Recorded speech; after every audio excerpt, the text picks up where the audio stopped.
Most people live with a low-level constant fear of getting older. If you really break that fear down, it isn't actually about the physical signs of aging. You don't lose sleep over a few extra wrinkles or the fact that your knees might creak when you stand up after a long workout. What actually terrifies you is the quiet, nagging thought that the best parts of your life are already in the rearview mirror. You fear becoming invisible to the people around you, losing your status as someone who matters, or waking up one day to realize you spent your whole life running toward a finish line that didn't actually bring you the happiness you were promised. It is the fear of being unfinished, of leaving your potential on the table while the world moves on without you. We are conditioned from childhood to value only one thing: progress. Our entire culture is a giant machine designed to make you chase youth, chase productivity, and chase constant validation. You are taught how to perform for your boss, how to succeed by society's narrow standards, and how to stay useful so that you remain valuable. Because we are so obsessed with the climb, we are never actually taught how to summit the mountain and look at the view. We treat life like a race that only has a beginning, and we treat the second half of life as a slow, painful descent into irrelevance. We label any sign of slowing down as failure and view stillness as something to be avoided at all costs. But this perspective is a tragic misunderstanding of what it actually means to be a human being. Carl Jung, one of the most brilliant minds in psychology, looked at this differently. He didn't see aging as a slow, quiet fade into the background. Instead, he saw the second half of life as an entirely new territory that requires a completely different set of skills. Imagine you have spent your first 40 or 50 years building a house, laying the foundation, putting up the walls, and making sure it looks good to the neighbors. Jung argued that the first half of life is just that, building your place in the world. But the second half? That is when you actually move inside to see if the house is a home. It is a fundamental shift in direction. The first half of your life was about moving outward, proving yourself, and conquering your environment. The second half is about moving inward, discovering who you are when you stop begging for the world's applause. It isn't a weaker version of your youth. It is a much deeper, more complex psychological journey. You are no longer trying to prove your worth to others. You are trying to align yourself with your own truth. If you want to move from that paralyzing fear of disappearing into a state of genuine, unshakable meaning, you have to stop fighting the process and start mastering the 4 pillars of this transition. In your younger years, your primary job is survival. To navigate the world, you build what Carl Jung called a persona. Think of this as a psychological mask, a version of yourself designed specifically to fit into your family, your workplace, and your social circle. You learn early on what behavior gets you rewarded and what behavior gets you rejected, so you adapt. You become the reliable provider, the high-achieving student, or the agreeable friend. This isn't a bad thing. It's a necessary tool that allows you to function, gain security, and build the foundation in the world. Without this mask, life would be chaotic and unmanageable. The problem arises when that mask begins to harden. You spend so many decades playing these roles that you eventually forget they are just roles. You start to believe that you are the provider, the achiever, or the pleaser. You become identical to the image you created to survive. This is why so many people hit a wall midlife or later. The roles that once brought you stability start to feel like a prison. You might have the career you worked for and the life you were told to build, but you feel empty inside. That deep sense of dissatisfaction isn't a failure. It's actually the most honest signal your psyche has ever sent you. It is your soul telling you that your current identity is now too small to contain who you have actually become. This is where the process of individuation begins. It is the work of stripping away those old, rigid layers to find the person underneath. It is a fundamental shift in authority. For your whole life, your sense of direction has come from the outside, from what society expects, what your parents wanted, or what your peers approve of. Individuation is the act of reclaiming your own voice. It is the moment you realize that you no longer need to borrow your meaning from institutions, titles, or public applause. You start moving the source of your truth from the world around you to the world inside you. Because this transition requires you to let go of the identity you've relied on for years, it is rarely comfortable. In fact, it often feels like you are losing your grip on reality. You might experience a deep, quiet restlessness or a sense of aimlessness that feels like depression. People often panic here and try to double down on their old masks, hoping to fix the feeling by working harder or changing their environment. But this is exactly the wrong approach. That discomfort is not a disease. It is the labor pain of psychological maturity. It is the necessary breakdown of an outdated structure so that something truer can emerge. When you finally lean into this process, the entire experience of aging changes. You stop looking at your later years as a process of subtraction, where you slowly lose your relevance and your power. Instead, you begin to see it as a process of refinement. You are chipping away everything that isn't truly you. You become more selective about how you spend your time, who you give your energy to, and what you choose to care about. Individuation isn't about withdrawing from life or isolating yourself from others. It is about finally, for the first time, being completely aligned with your own internal compass. When you master this, aging isn't about losing your place in the world. It is about finally feeling comfortable and unshakable in your own skin. The second pillar of this journey is what Carl Jung called integrating the shadow.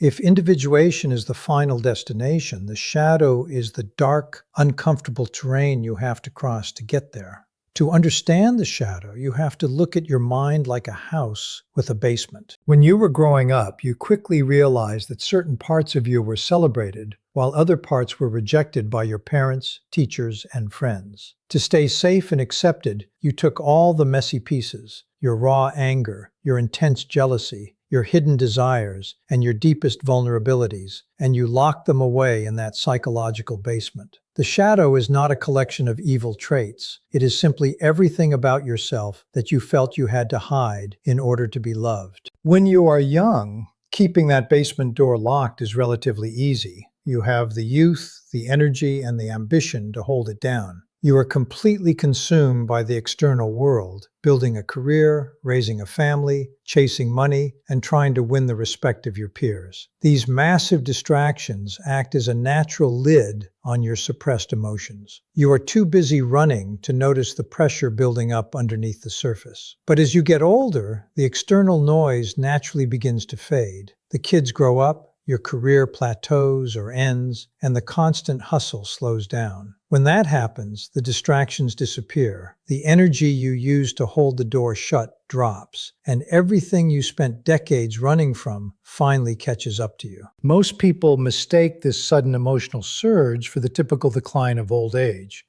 They think they are just getting cranky or tired. But Jung understood that this is actually your shadow demanding to be heard. When you refuse to face your shadow, it doesn't just disappear, it leaks out sideways. It shows up as a quiet, bitter cynicism about the world. It shows up as sudden, unexplainable bursts of anger over trivial things, a lingering sense of regret for the lives you never lived, or a deep, heavy sadness that you can't quite explain. You might find yourself constantly judging and criticizing other people for the exact things you secretly wish you had the courage to do yourself. Running from this discomfort is the biggest mistake you can make at this stage of life. Yet it is exactly what most people do. They try to buy a new car, jump into a new distraction, or lie to themselves and pretend everything is fine. But Jung insisted on a harsh, undeniable truth. You cannot become a good, mature human being if you are not first a whole human being. Trying to be perfectly good, perfectly polite, and perfectly put together is a young man's game, and it eventually turns you into a fake.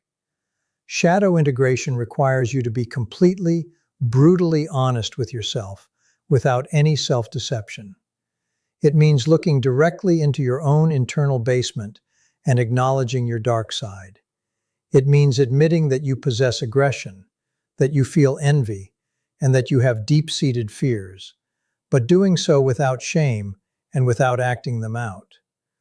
This process is deeply unsettling because it completely dismantles the neat, clean image you spent a lifetime constructing for yourself. It forces you to admit that you are not perfect, but on the other side of that discomfort is absolute liberation. When you finally acknowledge your shadow, it loses its destructive power over you.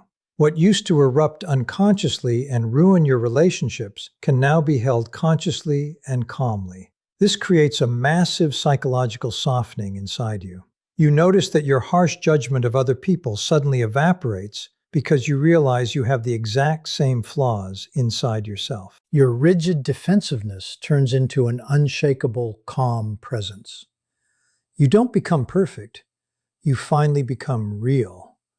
And that is the only way to find true peace in the second half of life. The third pillar is where most people get stuck, and it's the primary reason they fear the later stages of their lives. From the moment we enter the workforce, we are programmed by society to believe that our value as human beings is tied directly to our output. We are told that we are only as important as our latest promotion, our bank balance, or the goals we have ticked off our list. We live our lives like a project, constantly measuring our success by how much we produce, how much we grow, and how much we accomplish. This works well for a while, but it creates a dangerous, fragile foundation because it relies entirely on a pace that is impossible to maintain forever. Eventually, your speed will decrease. When your output naturally slows down, you are left with a terrifying, hollow feeling that your value as a person has vanished along with your productivity. This is a massive psychological trap. You feel as though if you aren't doing something, you are essentially nothing. But the second half of your life demands that you fundamentally break this cycle. It requires a radical shift from a life of doing to a life of being. When you are young, your energy is directed outward, focused on building, acquiring, and conquering. But as you enter your later years, your internal energy naturally begins to turn inward. Many people mistake this transition for a decline, trying to force themselves to keep up with their old pace. But that is a mistake. This isn't a regression.